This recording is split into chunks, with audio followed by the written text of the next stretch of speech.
I'm going to start by just acknowledging Cain and Abel is kind of a weird assignment.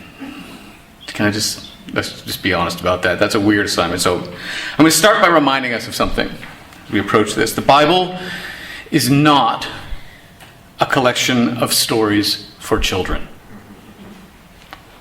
The books in the biblical library were written by grown-ups for grown-ups. And they are literature. Literature that has stood the test of time. And as with all rich grown-up literature, the goal as we mature is to grow into it, not to grow out of it. That's true of all literature. It's important to keep this in mind, especially when we're approaching the stories of early Genesis, the creation week, Adam and Eve, the flood, the Tower of Babel. We have often turned those into children's stories, but they're not. Now, it's good to adapt them for children. That's appropriate. It's a good place to start. But the tragedy is that too often we don't return to them as grown-ups and see the stories as they really are. Instead, we trap the stories in the amber of childhood. Like that? I like that. And then we grow out of them, or we think we grow out of them, but we've actually just grown out of this frozen non-version of the story. So this morning's topic is, as I've said, kind of tough. It's Cain and Abel. We don't generally spend much time on this story. One brother kills another brother. The killer gets kicked out. The end. It's kind of depressing. And you can imagine, it's difficult adapting this for kids. I've been looking through a lot of our anthologies of Bible stories at home. Some anthologies for children just skip this one. They move straight from Adam and Eve to the next thing that happens is rain. Right? There's a flood. While other children's versions make up all sorts of extra details to fill in the gaps, like exactly how Cain killed Abel. It's not described in the Bible, but there are some children's books like, he picked up a large stone. It's like if you're a kid, you're taking notes. Oh, pick up a large stone, okay. But if we return to the Cain and Abel story as grown-ups, I believe there are some riches there waiting for us. So let me spoil it and tell you right now the two things that I think might surprise you about the Cain and Abel story. Here are the two takeaways. The first surprising thing: the way the Cain and Abel story was written, the way it's structured, deliberately links it in a very obvious way to another story in early Genesis, which then is a clue from the ancient world as to how to approach the Cain and Abel story. And I'll try to make the case that we're to approach it symbolically, as a symbolic story. That's the first surprising thing. The way it's structured is almost identical to another story. Second surprising thing, the symbolism of Cain and Abel would have been especially powerful for the very same people who put the story in the written form that we have today. And the story is older than the Babylonian captivity, but it is during the Babylonian captivity that it is written in the form we have it. And the Israelites who were in Babylonian captivity, which is after the rise and then the fall and the destruction of the Israelite kingdom, there is something in the Cain and Abel story that speaks very powerfully to their particular situation. And I want to bring that out for you if I can. So those are the two things I'm hoping for this morning. But first, as always, if it's possible, if there's time, and there is, let's hear the actual text of the story. It's not too long, just a few minutes. But before I read it, some words of wisdom from John Walton. Again, he's a biblical scholar I've mentioned before. He specializes in the ancient Near East and the Old Testament. You may remember that at the beginning of the Cain and Abel story, there's some tension. God accepts Abel's offering, but not Cain's. And so often, time and attention is spent on why. Why did God like one and not the other? I'm sure you've heard ideas on this in Sunday school or whatnot. Abel brought the best of his work, but Cain only brought mediocre stuff. That's not in the Bible. Abel brought a lamb, so the burnt offering smelled like barbecue. Now that's on theme today. Cain's offering would have smelled like burnt veggies. But John Walton says, in his commentary on Genesis, we spend too much energy reading, on this story especially, between the lines, when we need to just practice reading the lines. What is there and what isn't? The author has no interest, he writes, in telling us why one sacrifice was better than the other. It's just there. It's just part of the setting. It doesn't matter.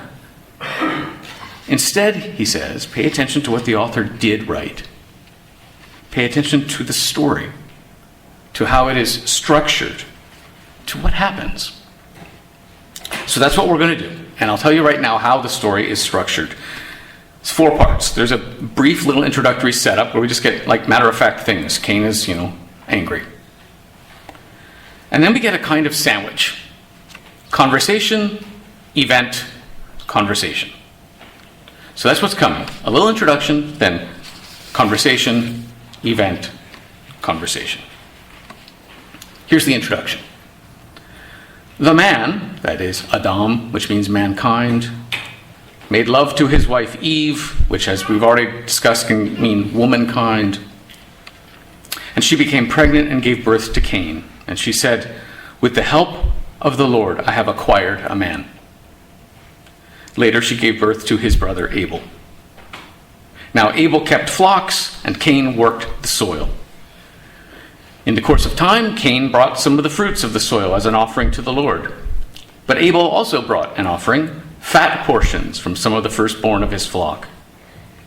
The Lord looked with favor on Abel and his offering, but on Cain and his offering the Lord did not look with favor. So Cain was very angry, and his face was downcast.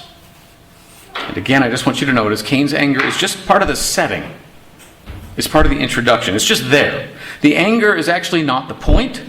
It's what Cain does with his anger that will become the point. This isn't in my text, but I think we all understand finding ourselves in scenes in our lives where we're just angry. And that's just there. And we can't just turn it off. So the question is, what are we going to do? Then we have a conversation. Now, this is not going to feel like a conversation because only God talks. But listen to why God starts talking. Then the Lord said to Cain, why are you angry? Why is your face downcast? I would just like to say, if you've known anyone well, you know that their face, just their face, starts conversations. How many times have you walked into a room, seen the look on that person's face, and said, what? That's a conversation. Even if only one person has spoken so far, it's still back and forth. And God has walked into the room, seen Cain, the look on Cain's face, and said, what? Then God says, if you do what is right, won't you be accepted? But if you do not do what is right, sin is crouching at your door. It desires to have you, but you must master it. Then we get the event. Now Cain said to his brother Abel, let's go out to the field. While they were in the field, Cain attacked his brother Abel and killed him. Notice how short that description is. That's it. Next conversation. This is the end of the text. Then the Lord said to Cain, where is your brother Abel? I don't know, Cain famously replied. Am I my brother's keeper? The Lord said, what have you done? Listen, your brother's blood cries out to me from the ground. Now you are under a curse and driven from the very ground which opened its mouth to receive your brother's blood from your hand. When you work the ground, it will no longer yield crops for you. You will be a restless wanderer on the earth. Cain said to the Lord, I'm really sorry. That was so bad. No, Cain did not. Cain said to the Lord, my punishment is more than I can bear. Today you're driving me from the land. I'll be hidden from your presence. I'll be a restless wanderer on the earth, and whoever finds me will kill me. But the Lord said to Cain, not so. And then kind of makes a public service announcement. Anyone who kills Cain will suffer vengeance 7 times over. Then the Lord put a mark on Cain, so that no one who found him would kill him. So Cain went out from the Lord's presence and lived in the land of Nod, east of Eden. That famous phrase, east of Eden. Okay, there's the text. Now for some grown-up analysis. One of the things that it is important for us to remember is that the people of the ancient Near East, and this includes the Israelites, perhaps even especially the Israelites, they put a lot of thought into how they structured their literature. So looking at the literary structure of this story is crucial if we want to understand what's being communicated. And here comes the first of those 2 main surprising things. This story is very carefully and amazingly structured, just like what we call the Adam and Eve story. Scholars call this link parallelism, where everything in the story basically matches. And in the Hebrew, it's more obvious because the Hebrew phrases are identical as well. So here we've got 4 charts to kind of show this to you.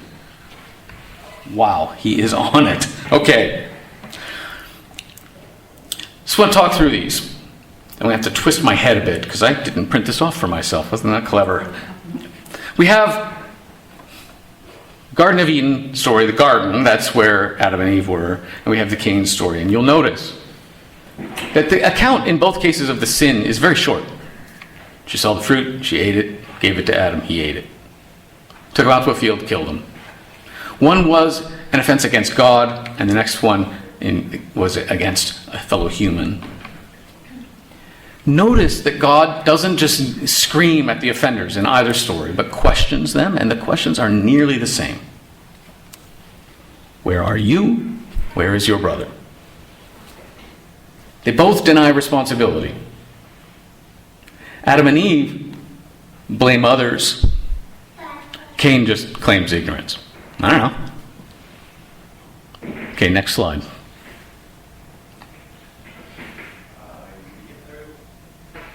Notice that Adam and Eve want to know everything. That's their problem. In one generation, it's devolved into, I don't know anything. But it's still about knowledge. God's questions, what is this you have done? What have you done? The same. You might not have noticed this, but in both stories, God talks about desire and mastery.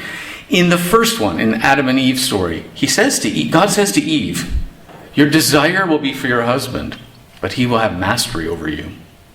And in the second one, same Hebrew words, God says, sin desires to have you, but you must master it. So desire and mastery, desire and mastery.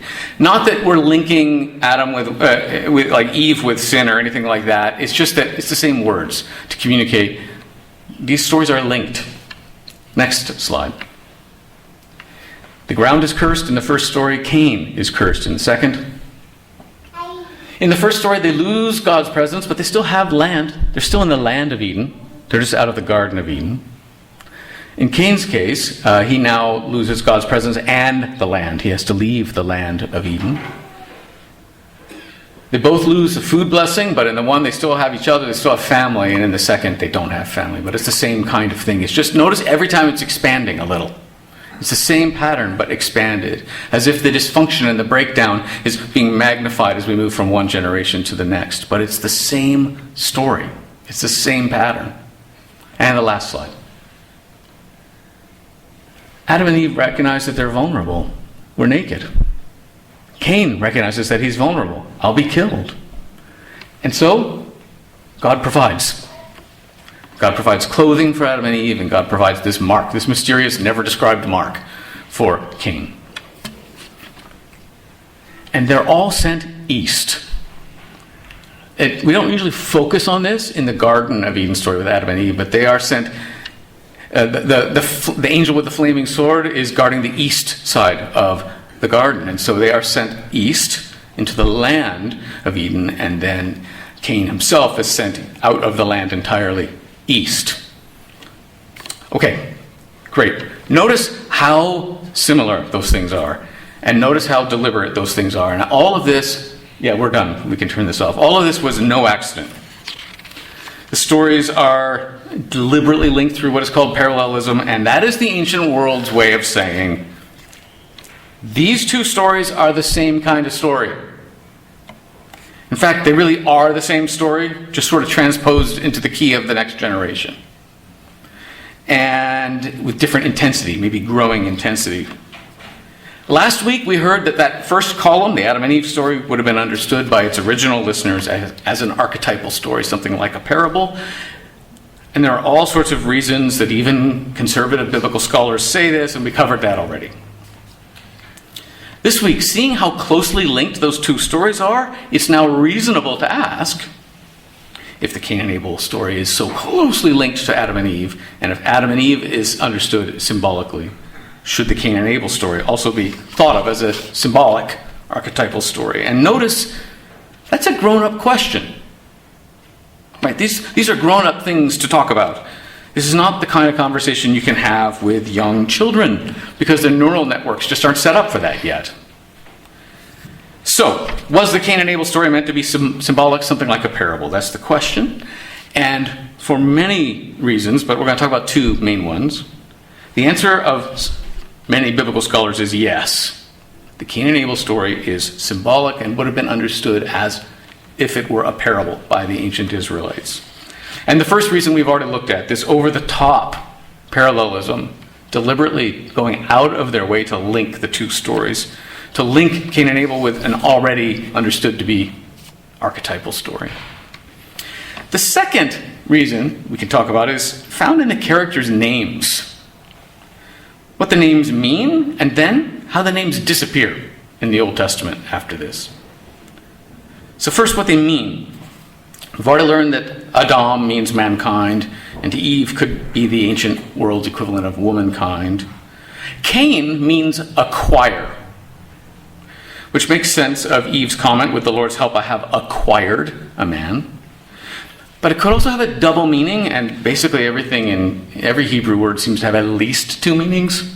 Every Hebrew word seems like a poem in itself, indicating a character who is fixated on acquiring, who takes, and in this case, takes a life. Abel means breath. Breath, as in temporary, as in gone, like a breath, just gone. In fact, that same exact Hebrew word that is translated Abel in this Genesis story is the exact same word used at the beginning of Ecclesiastes, that famous meaningless. Everything is meaningless. It's the same exact word. Abel, everything is able. It could have been translated, that would be confusing, but it could have been translated that way. Or he could have been named meaningless in the story. That would just be an equally valid translation. And if you think about it, Abel is a temporary character, gone like a breath, right? It makes sense. So listen to this sort of summary of the story if we follow the symbolism of the names. Mankind and womankind have children, one of whom is temporary as a breath. The other is a life taker. And at the end of the story, even the geography is symbolic. Living in the land of Nod, we're told. I don't know if you noticed that. He lived in the land of Nod. Nod is just a Hebrew word that means wandering. So we could read the ending this way. So the life taker went out from the Lord's presence and lived in the land of wandering, east of delight, since Eden can also mean delight. So that's what the names mean. And it just feels deeply symbolic. when you think about those names. Then, they almost entirely disappear from the Old Testament after this. After the Cain and Abel story in Genesis chapter 4, we find only one of them mentioned again, and that's Adam, only a few times in the rest of the Old Testament, barely, and usually as a place name or as something that means mankind, hardly ever as a person. But after the Cain and Abel story, the names Cain and Abel and Eve never appear again in the Old Testament. Never in the Hebrew Scriptures do those names come up again. Cain and Abel and Eve, they disappear. And for a people obsessed with their own history, it seems really strange that they would never mention these characters again, unless they were always understood as characters. Characters in a parable. Not historical persons. Then that would make more sense of their disappearance. I know I've spent a fair bit of time on this, but it's important because if we read this grown-up literature as grown-ups, if we ask ourselves what this story meant to the original listeners, we have to pay attention if we find strong support for the idea that the story was always understood to be something like a parable, because that changes the way we approach it. And so if we approach it that way, the next question is, what's the message then? What's the point? A parable always has a point for the listener.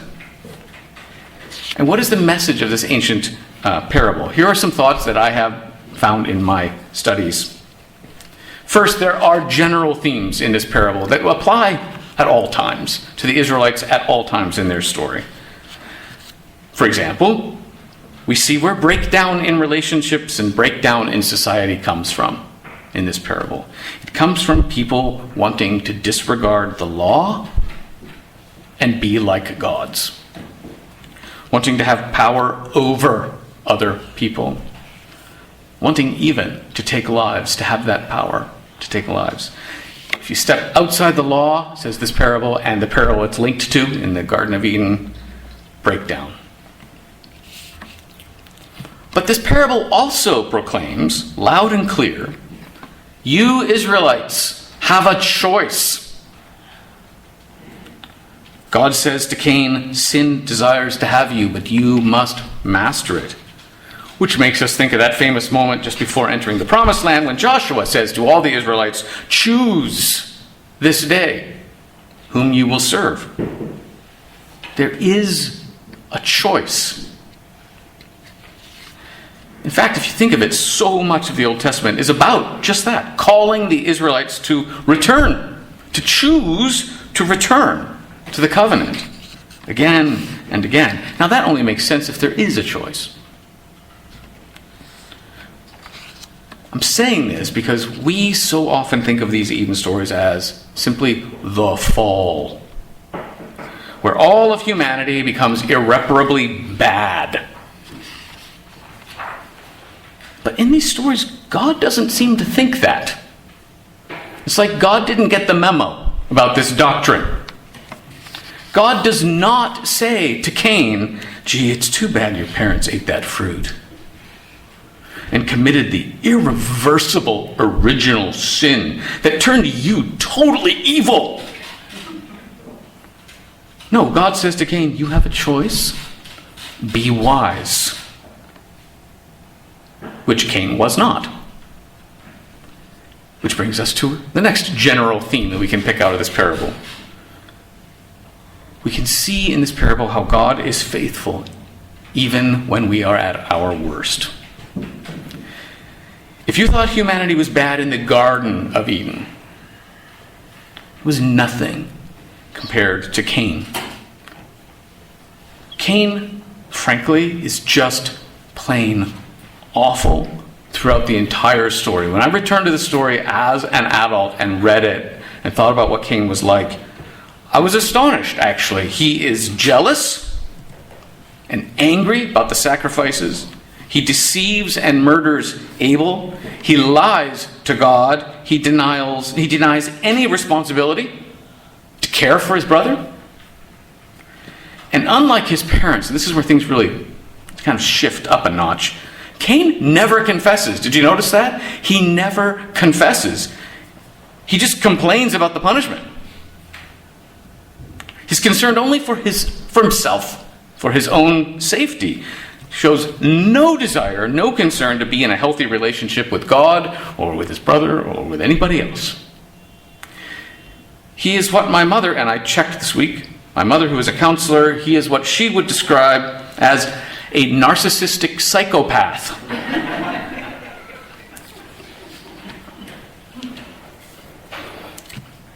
So if we read this like a parable, remember that when you read a parable, it's not just characters in the past. Oh, isn't that interesting? That happened back then. It's about us now. That's how parables work. They're about us now. If we read this like a parable, Cain represents the absolute worst of us. That's us at our worst. And how did God respond in this parable? How does God respond? God continued to treat Cain with respect, believe it or not. Asking questions, not yelling. Not exploding in anger like every other ancient Near Eastern god. And yeah, there were consequences. That's called good parenting.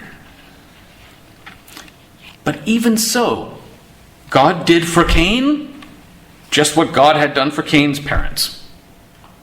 The Lord provided a mark for Cain so that no one who found him would kill him. In other words, God was still a loving provider. With Adam and Eve, it had been the clothing. With Cain, it's that mark. Even when we are at our worst, and you can't get much worse than Cain, God is a faithful and loving provider whose interactions still preserve the dignity of the nasty person. So those are some of the general themes from the Cain parable that apply throughout Israelite history, in fact, apply to us, right up to our day. But there's one specific theme that would have hit home for one particular moment in Israelite history, and that's the second of the two, hopefully surprising things I promised you. The first was that strong parallelism that's so obvious once you see the charts. Here comes the other. Let's set the scene. After wandering in the wilderness for 40 years, and after Moses died, the Israelites finally made their way back into the Promised Land. Then there was the long, tumultuous era of the judges, when they were trying to figure out how to set up a nation in a permanent place. Then began the era of the kings, which did not go well at first, with Saul. But then there was David, followed by Solomon, and these two presided over the height of the Israelite nation. Those were the best days. Not perfect days, but those were the best days. After Solomon, though, and after being in this promised land for centuries, a tax dispute of all things split the kingdom into two pieces. 10 tribes went with one kingdom and 2 tribes with the one that included the city of Jerusalem. So now they're weakened. When a major empire swept through the region, the 2-tribe nation decided to make a secret survival arrangement with that empire that included betraying the other 10-tribe nation. And as a result, the 10-tribe nation was destroyed, and the people lost. This is the source of the phrase, if you've heard it, the lost tribes of Israel. They didn't stick together. They couldn't preserve their culture. They were just absorbed into that first empire and then lost. The 2-tribe nation did this for their own benefit. They did this to their relatives. These were not just like some neighboring other culture. This was family. The 2-tribe nation down below, the one with the city of Jerusalem, did this to its own relatives. Think about that. These were like their brothers, right? These were their relatives. They did this to family, to their brother nation. I don't know if you're feeling the foreshadowing. But not much later, that 2-tribe nation had to face a different empire, and they couldn't avoid this one. Had no one left to betray. As a result, the people of the 2-tribe nation were taken away from their land, and they had to go live in Babylon in the east. They had to live in exile in the land of wandering. I think you can see this. The people of the two-tribe nation had killed their brother nation. They had denied responsibility. They had shown no remorse. And as a result, ended up losing their land, wandering in the east. When those people heard the Cain and Abel story and put it in the written form we have today, there was no doubt in their mind what was going on in this parable. They were Cain. They had made a bad choice. They were the life takers. They were the ones worrying about being killed, living in the land of wandering, east of their delight, east of their Eden. But God is still faithful, they heard in this parable. So there is still hope. And so in faith, they preserved this story of their own wickedness. They preserved it, and the story of God's loving faithfulness despite it all. Remarkable courage. For them, living in the land of wandering, east of Eden, wondering if God had given up on them, for them, the Cain story was grown-up literature with a grown-up set of complex messages, bittersweet messages that they would never outgrow. We have a choice, and it matters. Choose wisely. Bad choices lead to breakdown and have consequences. But know this, even when we are at our worst, God is a loving, faithful provider. And we can see better than those people who preserved this story could see at that moment. We can see that in the end, it is God's love that will carry the day. Amen.